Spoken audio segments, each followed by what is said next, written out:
কবিগুরু রবীন্দ্রনাথ ঠাকুর লিখে গিয়েছিলেন, তাল গাছ এক পায়ে দাঁড়িয়ে, সব গাছ ছাড়িয়ে উঁকি মারে আকাশে, মনে সাত কালো মেঘ ফুরে যায়, একেবারে উড়ে যায়, কোথা পাবে পাখাসে।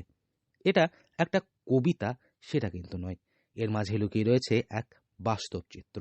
মূলত রাঙামাটির জেলা বীরভূম, আর এই বীরভূমের রাঙামাটির শহর বোলপুর শান্তিনিকেতন। আর সেই কারণেই তো প্রত্যেক দিন দেশ বিদেশের বহু পর্যটকেরা ছুটে আসেন কবিগুরুর টানে। এত কিছু রয়েছে এই বোলপুর শান্তিনিকেতনে, যা আপনি একদিনে ঘুরেও শেষ করতে কোনোভাবেই পারবেন না। এই বোলপুর শান্তিনিকেতন এলে তাল গাছের মাঝে ঘিরে থাকা বাড়িটি আপনি চাইলেও না দেখে এড়িয়ে যেতে পারবেন না। বোলপুরের উপাসনা গৃহ বা উপাসনা মন্দির এর উত্তর পূর্ব দিকে একবার চোখ মিললেই দেখতে পাবেন সেই ঐতিহ্যবাহী বাড়িটি, যার নাম তালধ্বজ।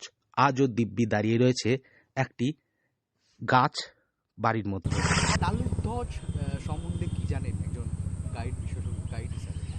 সামনে একটা খড়ের চাল মাটির বাড়ি আছে, মাটির বাড়ির নাম হচ্ছে আপনার তালধ্বজ। আপনার তেজেশচন্দ্র সেন মহাশয় থাকতেন। রবি ঠাকুর বনবাণী কাব্যটা বসে এখানে লিখতেন আপনার। আর সবই তো গাছের তলায় ক্লাসগুলো এখানে হয়, পাঠভবনের ক্লাসগুলো হতো আগে এখানে, সবই কিন্তু ভিতরে ক্লাসগুলো হয় আপনার। মূল আশ্রমটাকে বলা হয় পাঠভবন বলা হয় আপনার। আর 1901 আশ্রম শুরু হয়, 1921 বিশ্বভারতী, 1951 সেন্ট্রাল গভর্নমেন্ট নিচে এটা আপনার। বাড়িটি যখন তৈরি হয় সেই সময় গাছটিকে কোনোভাবেই কাটতে দেননি বাড়ির সদস্যরা। তবে কে এই বাড়ির মালিক, আর তিনি কেনই বা এই বাড়িটি তৈরি করেছিলেন, এ বিষয়ে জানা যায় প্রকৃতিবিদ তেজেশচন্দ্র সেন ঢাকা শহরে বড় হয়েছিলেন। ছোট্টবেলার সেই সহজপাঠ বইতে তার লেখার সঙ্গে পরিচিত আমরা সবাই। সেখান থেকেই আমাদের অনেকের প্রকৃতি পাঠের হাতেখড়ি।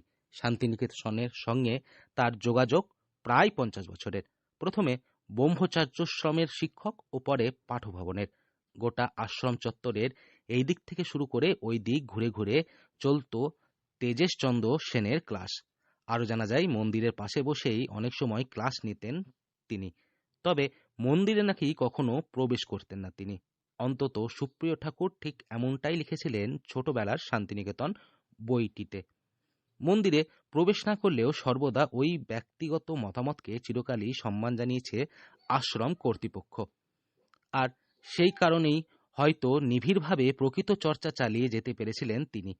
আজ থেকে বহু বছর আগে একসময় এই বাড়িটিতে প্রবীণ নাগরিকেরা বাটিক প্রিন্টের কাজ করতেন।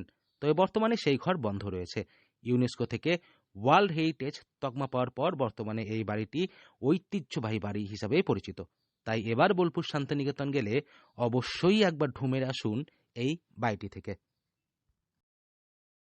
বীরভূম থেকে সৌভিক রায় রিপোর্ট, লোকাল 18 বাংলা।